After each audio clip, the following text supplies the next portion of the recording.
ಆದರೂ video creators ಅಥವಾ short story creator ಆಗಿದ್ರೆ ಈ ವಿಡಿಯೋ ನಿಮಗೆ ತುಂಬಾ ಹೆಲ್ಪ್ ಆಗುತ್ತೆ. ಯಾಕಂದ್ರೆ ನೀವು ಇವಾಗ ಯಾವುದೇ ವಿಡಿಯೋ ತಗೊಂಡ್ರು ಕೂಡ ಅದರಲ್ಲಿ ಮೇನ್ ಇಂಪಾರ್ಟೆಂಟ್ ಅಂದ್ರೆ ಸ್ಟೋರಿ ಟೆಲ್ಲಿಂಗ್.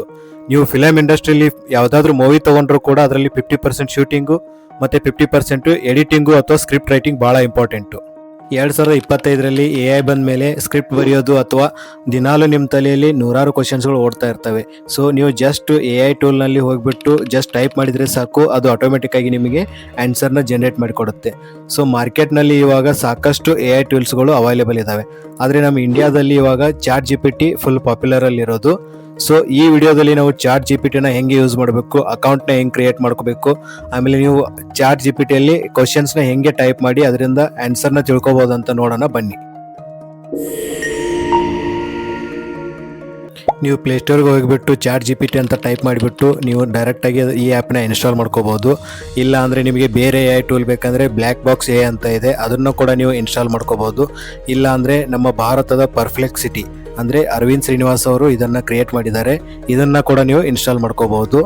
ಸೊ ನಿಮಗೆ ರಿಕ್ವೈರ್ಮೆಂಟ್ ತಕ್ಕಂಗೆ ಸಾಕಷ್ಟು AI ಟೂಲ್ಗಳು ಅವೈಲೇಬಲ್ ಇದ್ದಾವೆ. ಸೊ ಇವಾಗ ನಾನು ChatGPT ಇನ್ಸ್ಟಾಲ್ ಮಾಡ್ಕೊಂಡಿದ್ದೀನಿ. ChatGPT ಇನ್ಸ್ಟಾಲ್ ಮಾಡಿದ ತಕ್ಷಣ ನೀವು ಜಸ್ಟ್ ಓಪನ್ ಅಂತ ಕೊಟ್ಟರೆ ಫಸ್ಟ್ ನಿಮಗೊಂದು ಮೆಸೇಜ್ ಬರುತ್ತೆ.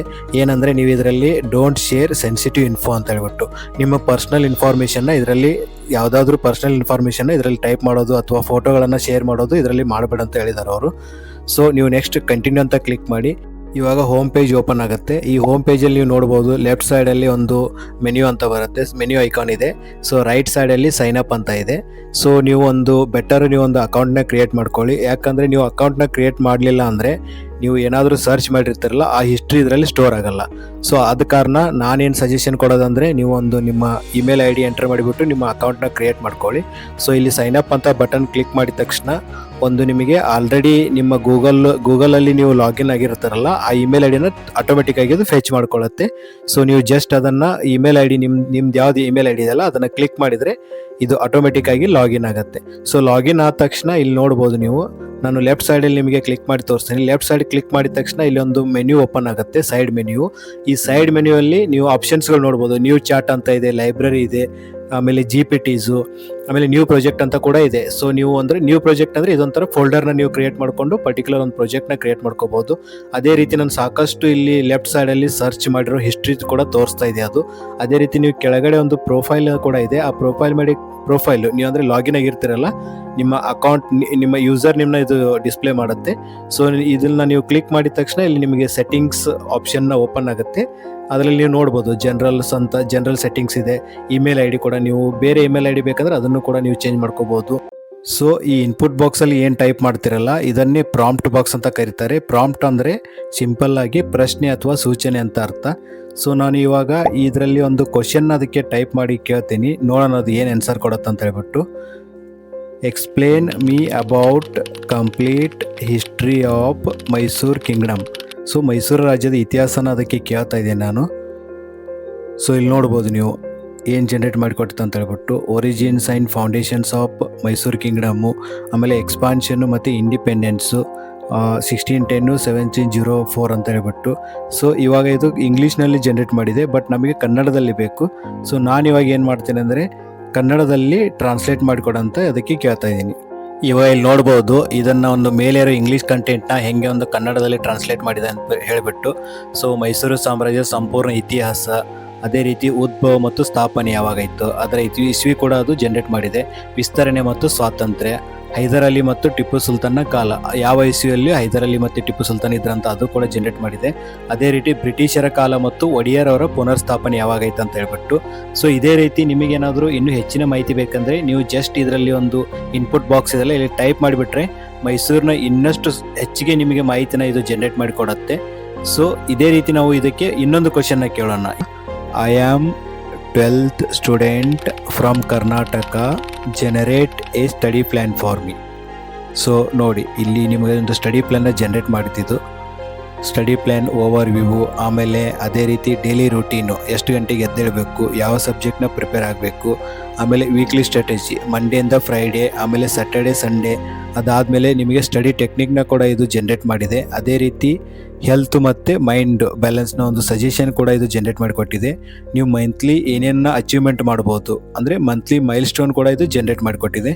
ಸೊ ಇದೇ ರೀತಿ ನಿಮಗೆ ಒಂದು ಸ್ಪೆಸಿಫಿಕ್ ಆಗಿ ಒಂದು ಸಬ್ಜೆಕ್ಟ್ನ ರಿಲೇಟೆಡ್ ಏನಾದರೂ ಆನ್ಸರ್ ಬೇಕಿದ್ರೆ ಆ ಸಬ್ಜೆಕ್ಟ್ನ ಜಸ್ಟ್ ಟೈಪ್ ಮಾಡಿ ನೀವು ಇಲ್ಲಿ ಕ್ವಶನ್ ಕೇಳಿದರೆ ಸಾಕು, ಅದಕ್ಕೆ ರಿಲೇಟೆಡ್ಡು ಎಕ್ಸಾಮ್ ಪ್ರಿಪರೇಷನು ಅಥವಾ ಆ ಸಬ್ಜೆಕ್ಟ್ ಏನಾದರೂ ಕ್ವಶನ್ಸು ಕ್ವೈರೀಸ್ ಇದ್ದರೆ ಇದು ಜನ್ರೇಟ್ ಮಾಡಿಕೊಡುತ್ತೆ ನಿಮಗೆ. ಸೊ ಇವಾಗ ಟ್ರಾವೆಲ್ ರಿಲೇಟೆಡ್ ಒಂದು ಕ್ವಶನ್ನ ಕೇಳೋಣ. Generate 5 days Karnataka trip plan ಅಂತ. ಸೊ ಇಲ್ಲಿ ನೋಡಿ, ನೀವು 5 days ಕರ್ನಾಟಕ ಟ್ರಿಪ್ ಪ್ಲ್ಯಾನ್ ಅದು ಜನ್ರೇಟ್ ಮಾಡಿದೆ. 5 daysಲ್ಲಿ ನೀವು ಯಾವ ಪ್ಲೇಸ್ನ ವಿಸಿಟ್ ಕೊಡ್ಬೋದು. ಬಟ್ ಇದು ಇಂಗ್ಲೀಷ್ನಲ್ಲಿದೆ, ನಮಗೆ ಕನ್ನಡದಲ್ಲಿ ಇವಾಗ ಇದರ ಒಂದು ಡೀಟೇಲ್ಸ್ ಬೇಕು. ಸೊ ನಾನೇನು ಮಾಡ್ತೀನಿ, generate 5 days Karnataka trip plan in Kannada ಅಂತ ಟೈಪ್ ಮಾಡ್ತೀನಿ. ಸೊ ಅದೇ ಸೇಮ್ ಇಂಗ್ಲೀಷಲ್ಲಿ ಇರೋದನ್ನೇ ಕನ್ನಡದಲ್ಲಿ ಟ್ರಾನ್ಸ್ಲೇಟ್ ಮಾಡಿಕೊಡುತ್ತೆ. ಸೊ ಇಲ್ಲಿ ನೋಡ್ಬೋದು ನೀವು 5 daysಲ್ಲಿ ಯಾವ್ಯಾವ ಪ್ಲೇಸ್ ವಿಸಿಟ್ ಕೊಡ್ಬೋದು ಅಂತ. ಡೇ 1 ಇದು ಬೆಂಗಳೂರು ಸಜೆಷನ್ ಕೊಟ್ಟಿದೆ. ಅದಾದಮೇಲೆ ಡೇ 2 ಮೈಸೂರು ಅಂತ ಹೇಳ್ಬಿಟ್ಟು, ಡೇ 3 ಕೂರ್ಗ, ಆಮೇಲೆ ಕೂರ್ಗದಿಂದ ನೀವು ನೆಕ್ಸ್ಟು ಚಿಕ್ಕಮಂಗ್ಳೂರು ಅಂತ ಸಜೆಷನ್ ಕೊಟ್ಟಿದೆ.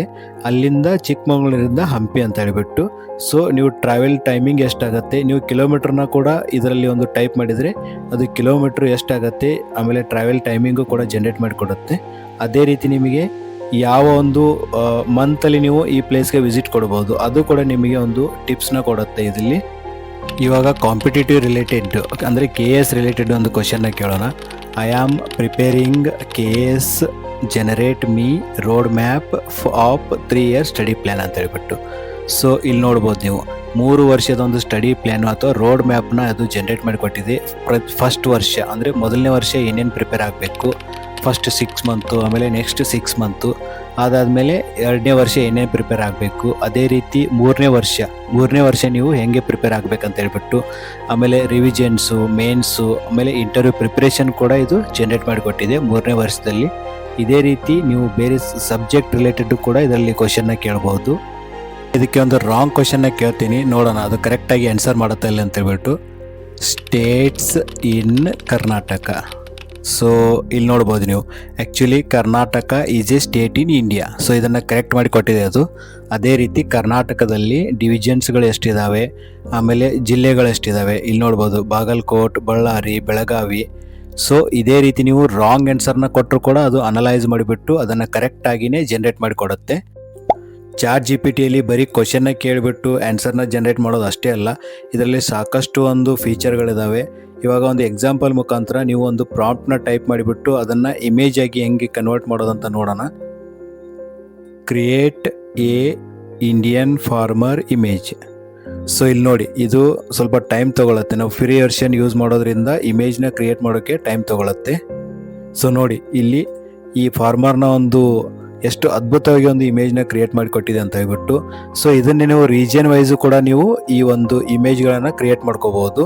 ಅದೇ ರೀತಿ ಒಂದು ಇಮೇಜ್ನ ಕೂಡ ನೀವು ಅಪ್ಲೋಡ್ ಮಾಡಿಬಿಟ್ಟು ಅನಲೈಸ್ ದಿಸ್ ಇಮೇಜ್ ಅಂತ ಕೊಟ್ಟರೆ ಸಾಕು, ಆ ಇಮೇಜ್ನ ಒಂದು ಕಂಪ್ಲೀಟ್ ಮಾಹಿತಿ ಕೂಡ ನಿಮಗೆ ಜನ್ರೇಟ್ ಮಾಡಿಕೊಡುತ್ತೆ. ಸೊ ChatGPT ಯೂಸ್ ಮಾಡಿಕೊಂಡು ನೀವು ನಿಮ್ಮ ಮ್ಯಾನೇಜರು ಅಥವಾ ಯಾವುದಾದ್ರೂ ಒಂದು ಬ್ಯಾಂಕ್ಗಳಿಗೆ ಲೆಟರ್ ಕೂಡ ನೀವು ಇಲ್ಲಿ ಬರಿಬೋದು. ಅದು ಹೆಂಗಂದರೆ ಜಸ್ಟ್ ನೀವು generate a mail for 2 days leave application to the manager ಈ ರೀತಿ ಟೈಪ್ ಮಾಡಿದರೆ ಸಾಕು, ನಿಮ್ಮ ಒಂದು ಈ ಒಂದು ಅಪ್ಲಿಕೇಶನ್ ಇಮೇಲ್ನ ಆಟೋಮೆಟಿಕ್ಕಾಗಿ ಜನ್ರೇಟ್ ಮಾಡಿಕೊಡುತ್ತೆ. ನೀವು ಜಸ್ಟ್ ಇಲ್ಲಿ ಒಂದು ಇದನ್ನು ಆಲ್ ಸೆಲೆಕ್ಟ್ ಮಾಡಿಕೊಂಡು ಕಾಪಿ ಮಾಡ್ಕೋಬೋದು, ಇಲ್ಲಾಂದರೆ ಕಾಪಿ ಐಕಾನ್ ಅಂತ ಇದೆ ಅದರಲ್ಲಿ ಕ್ಲಿಕ್ ಮಾಡಿಕೊಂಡು ನಿಮಗೆ ರಿಕ್ವೈರ್ಮೆಂಟ್ ತಕ್ಕಂಗೆ ನಿಮ್ಮ ನೇಮು ಮತ್ತು ನಿಮ್ಮ ಕಂಪ್ನಿ ನೇಮ್ನ ಚೇಂಜ್ ಮಾಡಿಕೊಂಡು ನೀವು ಈ ಇಮೇಲ್ನ ಸೆಂಡ್ ಮಾಡ್ಬೋದು. ಸೊ ಅದೇ ರೀತಿ ನೀವು ಯಾವುದಾದ್ರು ಬ್ಯಾಂಕಿಗೆ ಹೋಗಿರ್ತೀರ ಅಥವಾ ಯಾವ್ದಾದ್ರು ಗೌರ್ಮೆಂಟ್ ಆಫೀಸ್ಗೆ ಹೋಗಿರ್ತೀರ, ಅಲ್ಲಿ ನಿಮಗೊಂದು ಲೆಟರ್ ಬರೆಯೋಕ್ಕೆ ಕೊಡ್ತಾರೆ, ಲೆಟರ್ ಬರೆಯೋಕ್ಕೆ ಹೇಳ್ತಾರೆ ಅವರು. ಸೊ ಆ ಟೈಮಲ್ಲಿ ನೀವು ಏನು ಮಾಡ್ತೀರಾ, ಜಸ್ಟ್ ChatGPTಲಿ ಹೋಗಿಬಿಟ್ಟು ನಿಮ್ಮ requirement, example generate a letter for bank manager for reapplying the cheque book. So just ನೀವು ಈ ಪ್ರಾಂಪ್ಟಲ್ಲಿ ಟೈಪ್ ಮಾಡಿದರೆ ಸಾಕು, ನಿಮ್ಮ ಒಂದು ಲೆಟರ್ನ ಏನು ಕಂಟೆಂಟ್ ಬೇಕಲ್ಲ, ಇಲ್ಲಿ ನೋಡಿ, ಡೇಟು, ಸಬ್ಜೆಕ್ಟು, ಆಮೇಲೆ ಡಿಯರ್ ಸರ್, ಮೇಡಮ್ಮು, ಆಮೇಲೆ ನಿಮಗೆ ಏನು ರಿಕ್ವೈರ್ಮೆಂಟ್ ಇದೆ ಅದನ್ನು ಕೂಡ ಇದು ಜನ್ರೇಟ್ ಮಾಡಿಕೊಡುತ್ತೆ.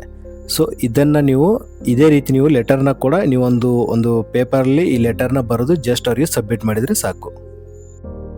ನೋಡಿದ್ರಲ್ಲ, ಈ ವಿಡಿಯೋದಲ್ಲಿ ChatGPT ಬಗ್ಗೆ ಎಷ್ಟೊಂದು ಟಾಪಿಕ್ಸ್ಗಳನ್ನು ಕವರ್ ಮಾಡಿದ್ದೀವಿ, ಮತ್ತು ಈ ChatGPTಯಲ್ಲಿ ಎಷ್ಟೊಂದು ಕ್ವಶನ್ನ ಕೇಳಿ ಆನ್ಸರ್ನ ಕೂಡ ಜನ್ರೇಟ್ ಮಾಡಿ ತೋರಿಸ್ಕೊಟ್ಟಿದೆ ನಿಮಗೆ.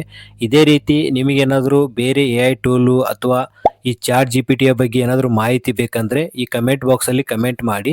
ಈ ವಿಡಿಯೋ ನಿಮಗೆ ಇಷ್ಟ ಆದಲ್ಲಿ ಲೈಕ್, ಶೇರ್ ಮತ್ತು ಸಬ್ಸ್ಕ್ರೈಬ್ ಮಾಡೋದನ್ನು ಮರಿಬೇಡಿ.